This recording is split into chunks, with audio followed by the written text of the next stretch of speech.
शिव की मूर्ति के सामने बैठा एक शांत, स्थिर, धैर्य से भरा बैल नंदी, वो सिर्फ वाहन नहीं है, वो शिव का सबसे बड़ा भक्त है।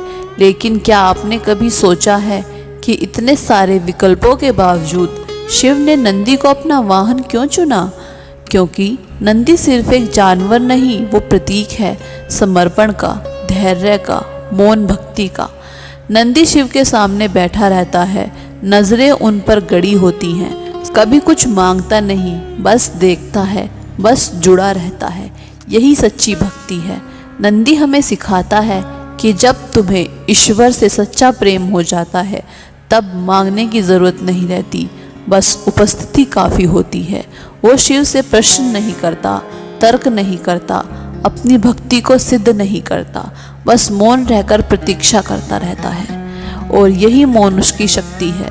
नंदी के इस रूप में एक संदेश छुपा है कि जीवन में सब कुछ दौड़कर नहीं मिलता, कुछ चीज़ें बैठकर, शांत होकर, प्रतीक्षा करके भी मिलती हैं। शिव जैसे विराट देवता जो काल, मृत्यु और तांडव के स्वामी हैं, वो भी एक साधारण से बैल को अपना साथी बनाते हैं, क्योंकि उन्हें अहंकार नहीं चाहिए, उन्हें चाहिए नंदी जैसा मन जो स्थिर हो, सच्चा हो, सरल हो। नंदी सदैव शिव के मंदिर के द्वार पर बैठा होता है, क्योंकि वो द्वारपाल नहीं, साधक है, जो अपने भगवान को कभी आंखों से ओझल नहीं करता। यही भक्ति है। बाहर तो दिखती है, लेकिन अंदर वह निरंतर चलती है। नंदी के कानों में शिव ने खुद मंत्र फूके थे, और यही मंत्र वो भक्तों तक मौन के रूप में पहुंचाता है। नंदी हमें सिखाता है कि भक्ति का असली स्वरूप सेवा नहीं, समर्पण है। अगर आप मंदिर में जाएं तो देखोगे कि नंदी की मूर्ति शिव की ओर दिखती है, और परंपरा कहती है कि जब तक आप नंदी के पीठ से होकर शिव को नहीं देखें तब तक दर्शन अधूरे हैं। इसका अर्थ है सच्चे दर्शन तभी होते हैं जब हमारी दृष्टि नंदी जैसे विश्वास, धैर्य और मौन से भरी हो। नंदी बैल है, एक ऐसा प्राणी जिसे समाज सीधा साधा मानता है, लेकिन शिव उसे ऊंचा स्थान देते हैं, क्योंकि सच्चाई, सरलता और समर्पण ही सबसे बड़ा बल है। वो नंदी जो कभी अपने माता पिता से बिछुड़ गया था, उसने ध्यान और तप से शिव को पाया था, और शिव ने उसे अपने वाहन के रूप में नहीं, अपने परिवार के सदस्य के रूप में स्वीकार किया।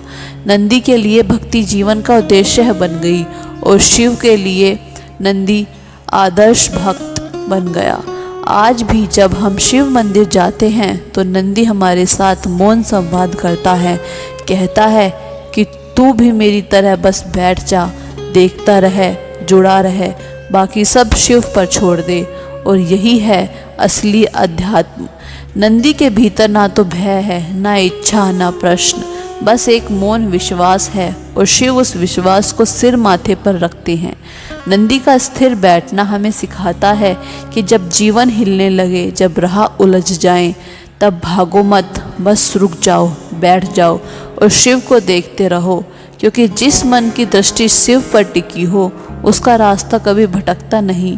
इसलिए अगली बार जब आप नंदी को देखें तो सिर्फ एक मूर्ति मत समझना, वो शिव के सबसे गहरे रहस्य को अपने मौन में संजोकर बैठा है।